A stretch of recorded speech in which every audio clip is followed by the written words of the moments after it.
Hi, we are Lauren McCulley and Megan Reilly, and our project is about the hacking of the Ukrainian power grid that occurred at the end of 2015.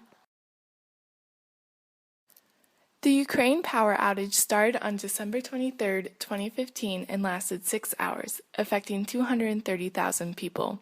It is the first known power outage caused by a cyber attack, and 2 out of 6 power companies in Ukraine admitted to being attacked. The details of what happened are limited due to the nature of the attack, but spear phishing, a form of cyber attack that uses emails with a malware-infested link, is suspected as a major tactic. Due to political conflicts between Russia and Ukraine and the technology used in the attack, many blamed Russia for it.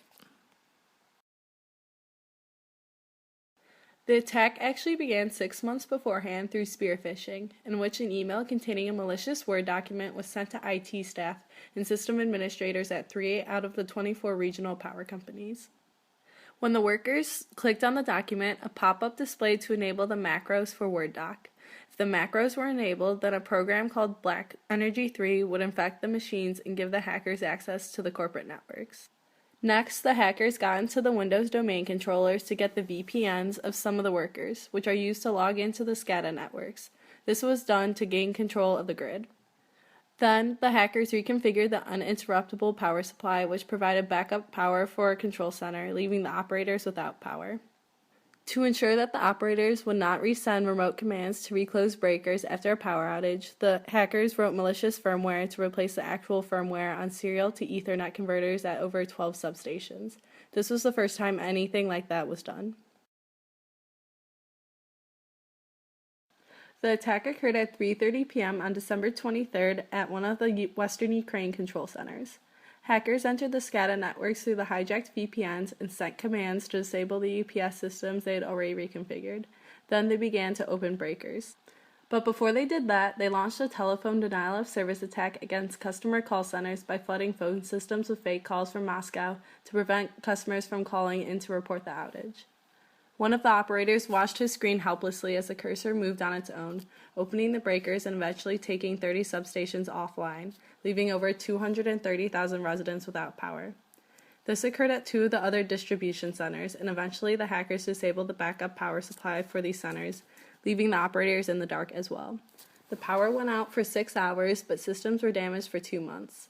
The power started running later, but operators had to control the breakers manually until they could fix the automated systems. So why does Ukraine believe Russia is behind the attack? There are multiple reasons to believe so. Political tension has been rising between Russia and Ukraine since Russia annexed Crimea. Fighting broke out between the nations in April 2014 when pro-Russian activists gained control across Ukraine. In the months leading up to the outage, the Ukrainian parliament considered passing a bill to nationalize privately owned power companies. Because some of these companies were Russian, it gives Russia a plausible motive to be behind the attack, to send a message to the Ukrainian government not to pass the bill. Additionally, right before the blackout, pro-Ukrainian activists physically destroyed substations feeding power to Crimea, leaving 2 million people in Crimea without power. While the Crimean substation attack is not considered to be original motive for the Russians, as the operations for the Ukrainian attack started 6 months prior, it could have hastened their efforts to hack the grid. One of the main groups involved in the attack is the Sanworn team of Russian state-sponsored hackers. Eyesight Partners, a U.S. security firm, believes them to be the hackers due to the Black Energy 3 malware used in the attack. Some of the stakeholders include the utilities of Western Ukraine, which are the companies that were actually attacked during the outage. Another main group involved is the Russian government, as they are believed to have sponsored the attack, and the attack is reflective of the ongoing conflicts between the Ukrainian and Russian governments. Another one of the stakeholders is McCulley, who is the director of SANS ICS and is in charge of conducting cybersecurity training for power plant and other industrial control workers. Clearly, the training in Ukraine was ineffective as the email containing the virus was opened, allowing the power grid to be hacked. Companies and governments around the world are also affected by the hack, as they must now adapt new and more specific policies in order to consider the dangers associated with the cyber attack and secure themselves. Because this attack is the first of its kind, it raises major questions and ethical considerations. What costs should be covered by insurance in various cyber attack scenarios, and how much should be protected? This is important in reference to protection against future attacks. Many companies, even in the United States, are concerned about similar attacks and what that could do to their data and the influence it has on their customers. Insurance currently protects against certain cyber attacks, but problems arise from confusion over what is included in coverage and how the policy should adapt and change in accordance with developing technology. In our opinion, insurance should cover the cost for a company that has experienced a cyber attack. The attack in the Ukraine was unexpected, so the operators had no time to prepare and the power companies were left defenseless. Given the potential rise in cyber attacks in the future, insurance companies should create definitive coverage policies for these events.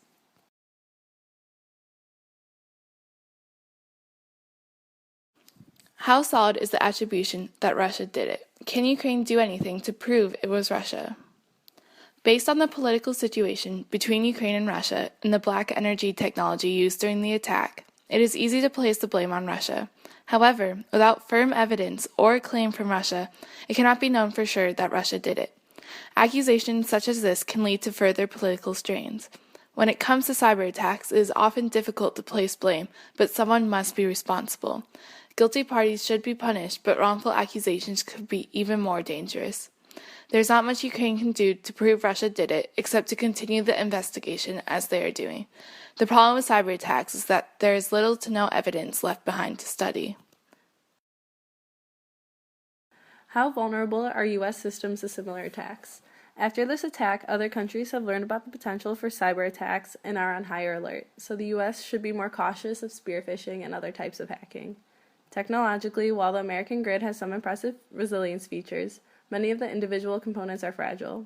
SCADA systems, for example, were not designed for security. An attack in the United States could easily cause isolated failures, though not system-wide grid failure. However, restoring power after a widespread disruption would be difficult due to the complexity of bringing the entire grid back online, and unlike the Ukraine, the U.S. does not have a manual brake system, so it would cause the U.S. even longer to get the power running. What can be done to prevent another cyber attack in the future? What can an organization do to protect itself? Are attacks more likely to be prevalent in the future? Government officials and internet users need to be able to recognize threats and make better decisions regarding security products and procedures that increase the reliability of a cyber system. More businesses need to invest in more expensive products in order to enhance and update security. While serious attacks have been rare, as the number of hackers increase and their technology improves, the number of attacks can be expected to increase as well without the proper safety measures taken. How do these cross-nation attacks get resolved? What court could hear them? Since cybercrime is still relatively new, policies are still being written and revised over the protocol for investigating and punishing the cybercriminals. So far, there are many professional organizations that investigate the cybercrimes, one of them being the International Criminal Police Organization, or Interpol. In regard to law enforcement, Interpol has provided technical guidance in cybercrime detection, investigation, and evidence collection. As one of the necessary cooperation projects at the international level of law enforcement, cybercrime and other transborder crimes are specially dealt with by Interpol in gathering and sharing information. Most cybercrimes are transnational in nature, therefore Interpol is the natural partner for any law enforcement agency looking to investigate these crimes on a cooperative level. By working with private industry, Interpol is able to provide local law enforcement with focused cyber intelligence, derived from combining inputs on a global scale. Ukraine should have been more cautious with opening their emails. They should have been more aware of the likelihood of an attack, which places the blame on the preparation procedures and training, as well as the employee who opened the email for not recognizing the dangers. Especially amid the conflict, extra caution should have been taken. Insurance companies should be more clear about their policies and increase coverage for companies at risk for cyber attacks, as the likelihood of future attacks will increase since more utility companies are using cheaper, more flexible, off-the-shelf security systems. Cyber attacks are high risk and can lead to the leakage of important data with the increasing reliability on electronically controlled systems. While insurance companies are not to blame, it should be noted that insurance policies need to be more inclusive and updated to keep up with the changing technology. Investigation into the attack should be continued as it is, as the hackers are guilty for a large-scale attack. However, with cyber attacks such as this, it is often difficult to place blame certainly and absolutely. In addition, with the ongoing war and conflict in Ukraine, their resources are being depleted as it is, and they may not have the resources to accurately discover the culprit. Especially in such a high-risk situation involving a political war, placing blame wrongly could be detrimental. However, the hackers are guilty and should experience the necessary consequences. The Ukrainian power outage is a lesson to be learned by not only the Ukraine, but other countries as well, as cyber attacks become more prevalent in the future. Cybersecurity should be made a priority as our world becomes more dependent on technology, so national government should invest in resilient and reliable security systems, outline a protocol for when a cyber attack occurs, and educate the public and private companies on the dangers of cyber attacks.